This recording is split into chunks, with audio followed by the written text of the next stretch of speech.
program juga dari Bapak Kapolda Maluku yang ketujuh adalah juga menyangkut dengan manajemen media, di mana program pertamanya adalah kemitraan dengan wartawan. Kami laporkan di sini juga Bapak Kapolda bahwa dengan adanya kemitraan dengan wartawan di Polda Maluku ini, maka kemarin ada penilaian dari Bapak Kapolri dari Mabes Polri, di mana komunikasi publik Polda Maluku merupakan teknik perang.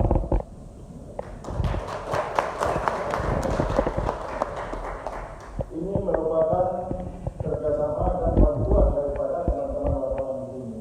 Karena penilaian itu adalah penelitian langsung yang dari Mabes Polri menggunakan tim independen, kemudian melakukan penilaian dan penelitian di seluruh Polda se-Indonesia, di mana Polda Maluku pada saat itu mereka turun langsung kepada wartawan, melakukan koordinasi dan wawancara langsung dengan wartawan. Di situ diketahui bahwa sehingga penilaian akhir Polda Maluku mendapat ranking pertama. Kemudian kami laporkan juga kepada Bapak Kapolda, memang selama ini terkait dengan mitra kerja ini belum semua. Jadi belum semua pejabat utama itu menganggap wartawan sebagai mitra kerja. Sehingga apa-apa yang dihasilkan ataupun kegiatan-kegiatan yang sifatnya positif selama ini belum seluruhnya bisa terpublikasikan.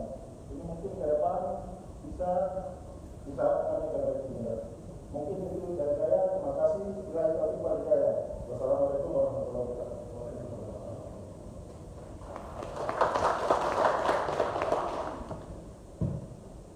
Acara kami lanjutkan. Sambutan wartawan yang akan diwakilkan oleh Usi Bace dari Surat Kabar Harian Siwa 5. Kepada Usi Bace disilakan.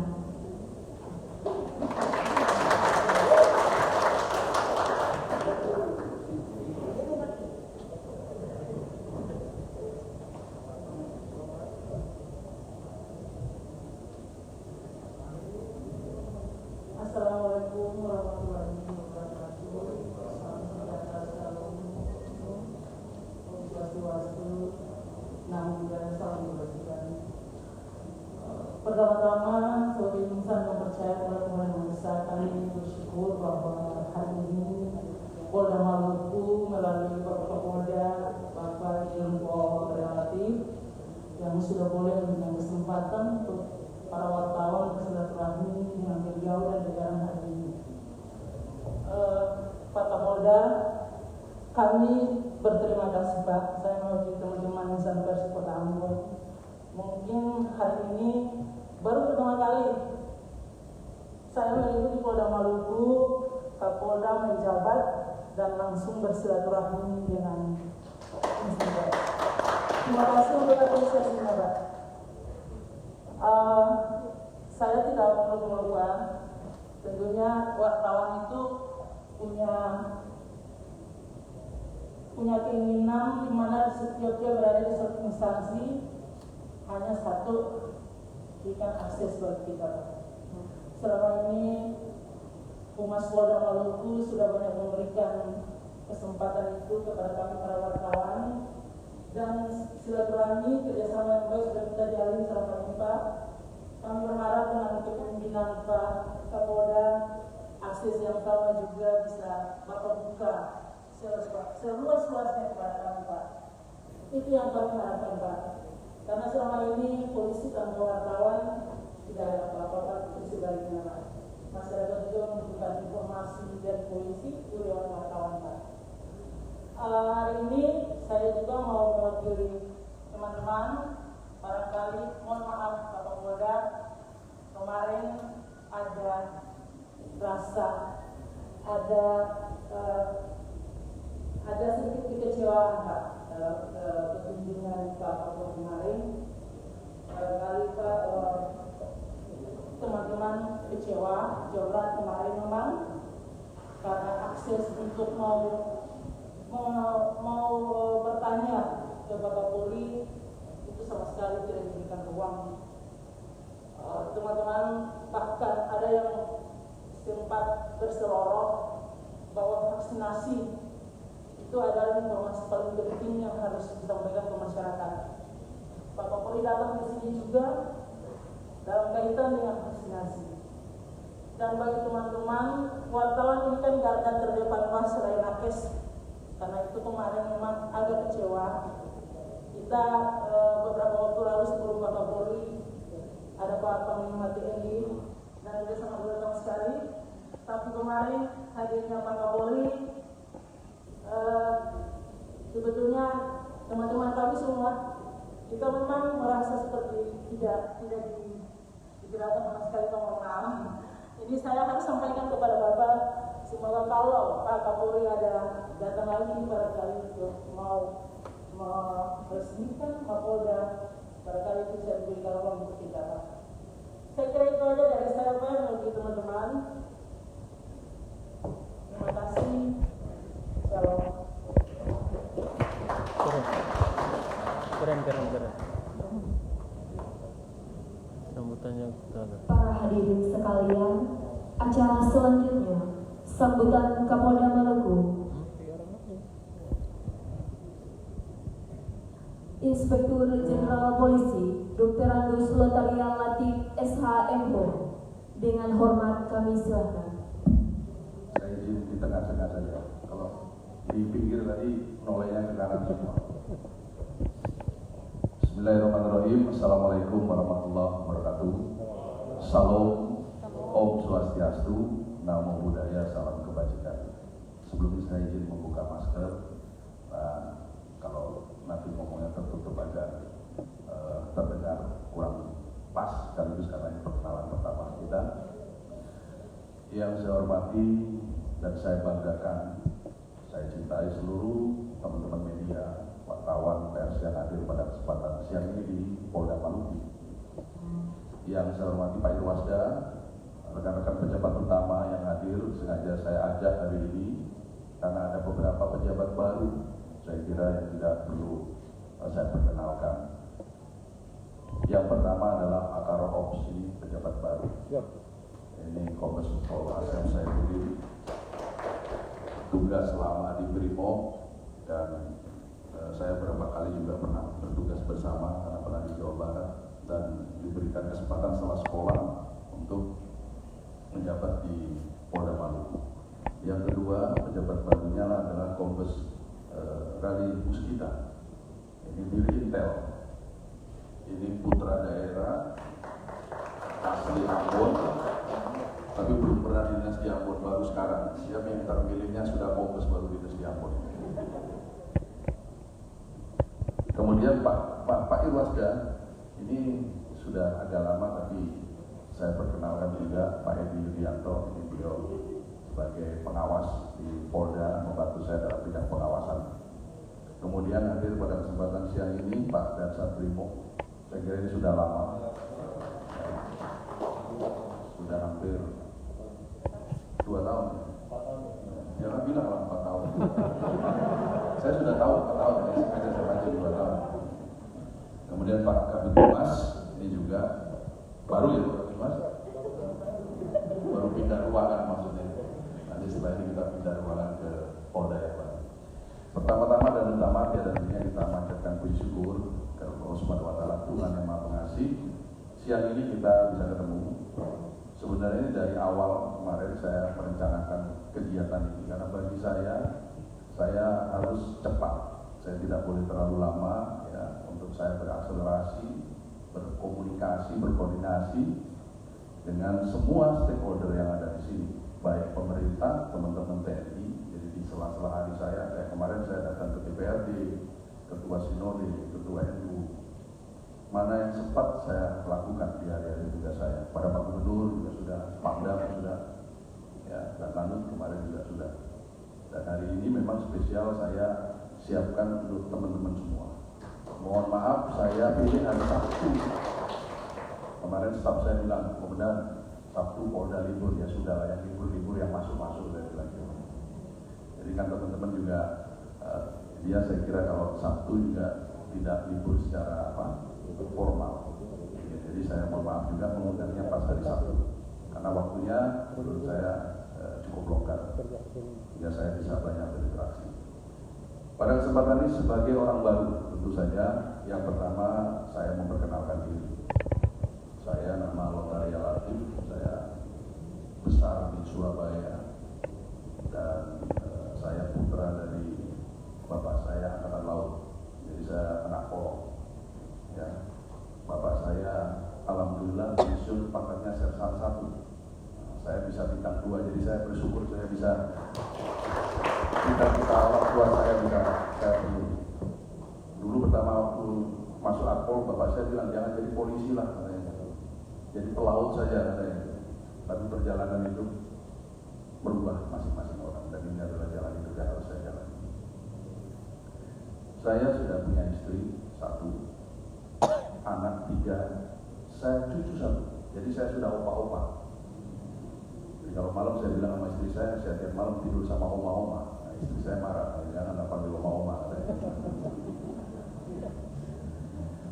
Jadi saya sudah punya cucu 1, dan ini adalah kali kedua saya diberi amanah oleh Bapak Kapolri menjadi Kapolda. Yang pertama sebelumnya saya menjadi Kapolda Nusa Tenggara Timur. Di sana saya bertugas 1 tahun 5 bulan dengan tipikal yang saya lihat hampir sama dengan Maluku. Sama-sama bahasanya hampir mirip-mirip, ya, sama-sama beta, sama-sama katong, gitu.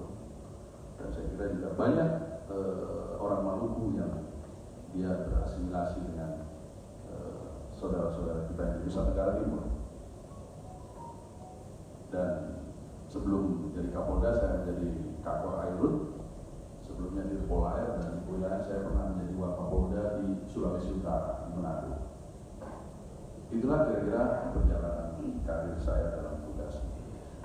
Dan di setiap penugasan saya, kita dan Polri tentu saja kebijakan dari pimpinan bahwa teman-teman media adalah salah satu juga bilang yang sangat penting di dalam mencerdaskan kehidupan bangsa, apalagi di tengah-tengah situasi yang saat ini dengan cepat informasi yang harus diserap oleh masyarakat.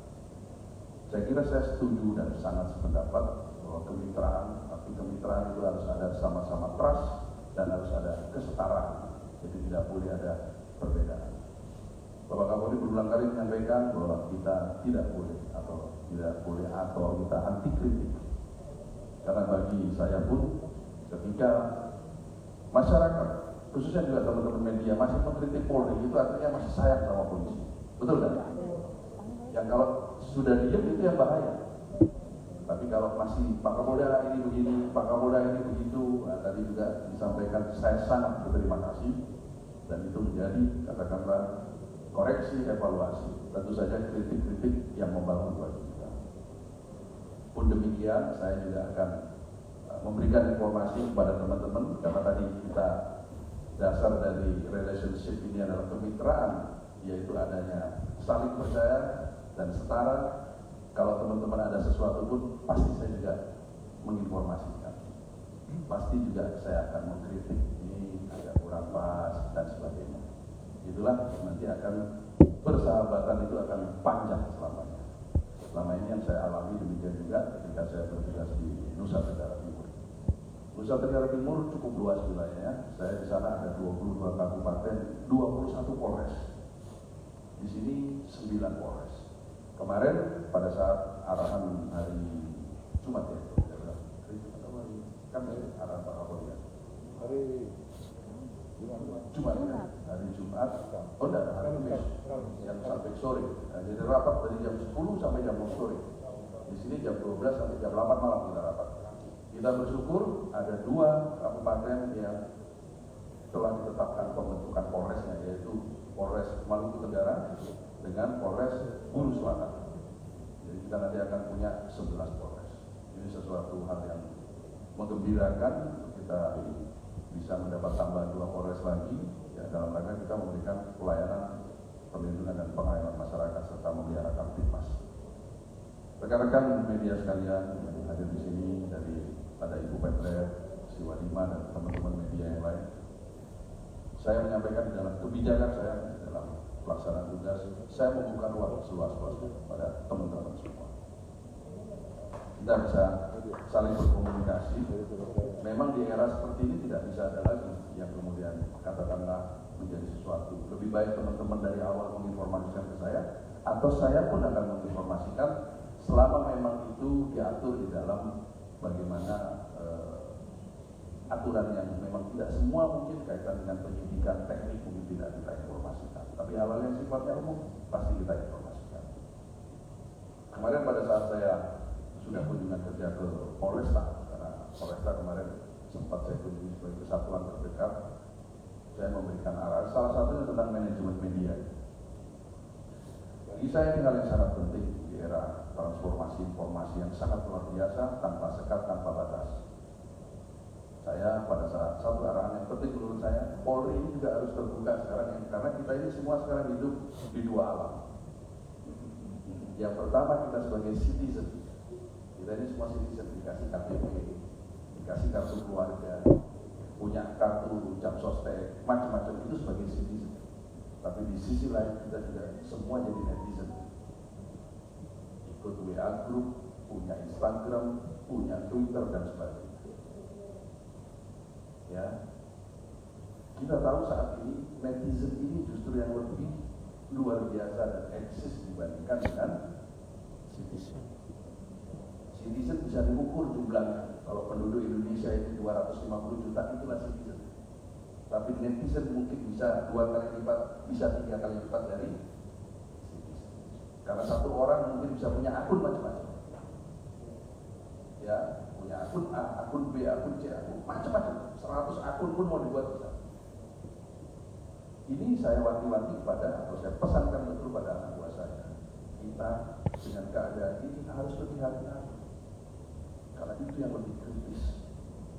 Sehingga kita kemarin banyak menghadapi situasi, katakanlah ada tagar, percuma lapor polisi, dan sebagainya. Itu sebenarnya kritik yang harus menjadi koreksi dan evaluasi bagi kita bersama. Apa jawabannya? Ya harus menunjukkan kinerja dan memberikan informasi yang seluas-luasnya kepada masyarakat. Ini mohon saya dibantu juga teman-teman media semua, dan saya sudah ingatkan pada anggota saya. Sekarang ini kita hidup seperti itulah kondisinya. Adik-adik saya, polisi-polisi baru, sudah saya ingatkan, kalian hidup di zaman yang milenial ke atas, entah apa lagi nanti sebutannya.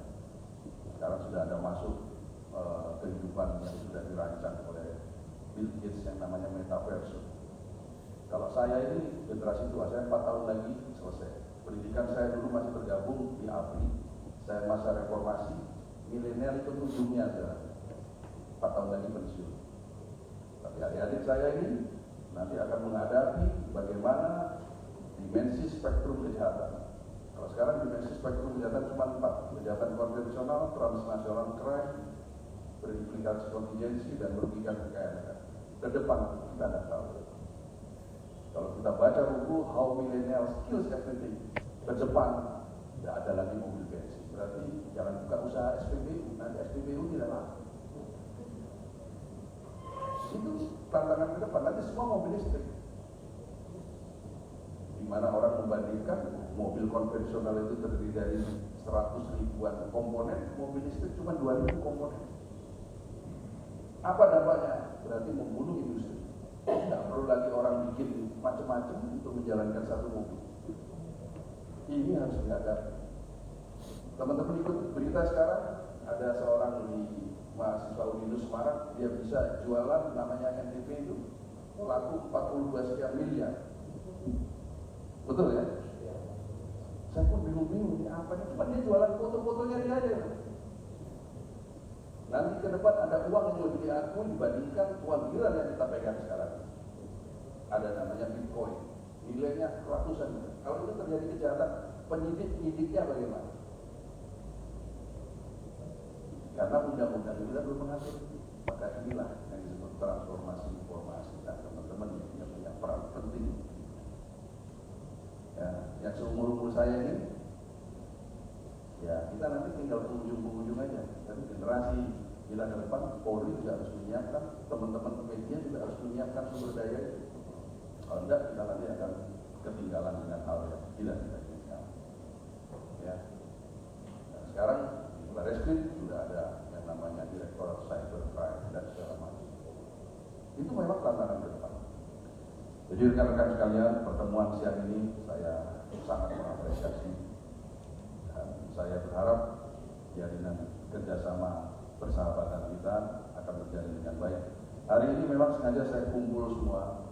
Nanti suatu waktu kita akan kumpul yang secara insidentil, saya terbuka kapanpun. Ya, ini yang sudah saya lakukan di NTT, teman-teman boleh cek bagaimana teman-teman media di sana. Kalau memang longgar waktu, kita ngopi, kita ya, ngobrol-ngobrol yang memang konstruktif ya tentu saja untuk kebaikan khususnya di Maluku ini. Saya hadir di sini ada pesan dari Bapak Presiden dan dari Bapak Kapolri yang disampaikan bahwa semua Kapolda diperintahkan untuk satu, menjaga dan mempercepat investasi yang ada di masing-masing provinsi. Kemarin saya ketemu dengan Pak Kajati, salah satu ini juga bahasan kita. Apa sih investasi untuk menciptakan lapangan pekerjaan di Maluku? Hal-hal yang menyangkut mungkin perizinan atau kaitan teknis lain, itu kita dorong supaya percepat sehingga investasi dapat berjalan, membuka lapangan pekerjaan. Yang kedua adalah penanganan COVID-19. Ini yang juga kita Maluku di dalam posisi masih belum 70%. Kita masih di 62,8%. Nah, mungkin kemarin kunjungan Pak Kapolri, beliau menyampaikan di dalam katakanlah rilisnya beliau pada saat doorstop, beliau menyampaikan bahwa belum sampai 70% dan kita diminta untuk meningkatkan. Ada 4 kabupaten yang saya pelajari yang belum mencapai capaian sekitar 55%, yaitu SBT, SBP, Tual, dan Maluku Tengah. Nah, kita harap juga pasti peran dari teman-teman media semua untuk bisa mendorong bupatinya untuk diingatkan, karena ini menyangkut herd immunity yang juga harus bisa kita lampaui sehingga nanti vaksinasi kedua, vaksinasi ketiga bisa kita lakukan. Rekan-rekan sekalian, saya sangat senang sekali bisa bertemu siang ini. Tadi yang disampaikan Ibu ke saya terima karena memang sangat situasional. Tapi tadi saya sempat berdialog dengan salah satu teman, saya sudah informasikan tidak ada sebetulnya unsur kesengajaan, pembatasan dan sebagainya. Yang pertama, beliau hadir di sini ingin melihat PTM, pembelajaran tatap muka. Belajar tatap muka itu baru 50% kita. Dan disarankan untuk tidak terlalu banyak orang yang ikut di sekolah tersebut. Karena kita pun PJ itu tidak ada yang ikut, yang hanya diminta mendampingi hanya Kapolda, Pangdam, Wali Kota, hanya 3 orang saja. Dan keinginan beliau jangan mengganggu pembelajaran tatap muka itu biar mengalir seperti itu saja, beliau lewat. Jadi memang medianya akan disupport oleh Humas.